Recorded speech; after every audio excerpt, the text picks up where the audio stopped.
Today's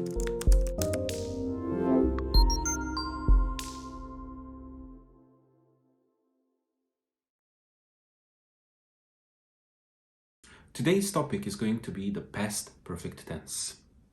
Even though many students find it difficult to master the past perfect tense, because the difference between present perfect and past perfect is often poorly explained, the past perfect tense is actually a very simple tense to master.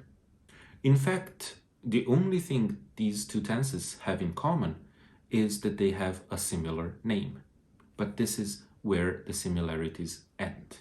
The main and basic use of past perfect tense is to show which of two or more past actions is the oldest, or to show that an action happened before an event, before another action, a time reference, etc. Do not be confused by near and distant past.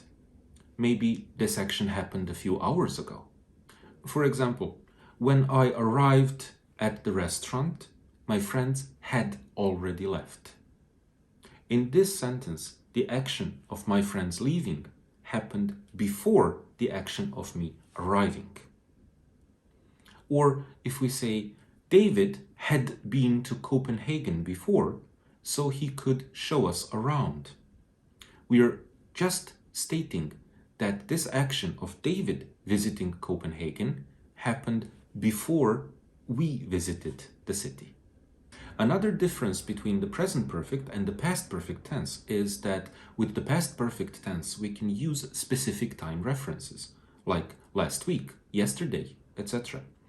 Remember though that if you use time references such as before and after, it's not really necessary to use the past perfect.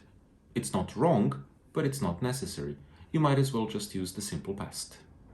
If no time reference is given, or if we don't have a specific time reference, we need to use the past perfect.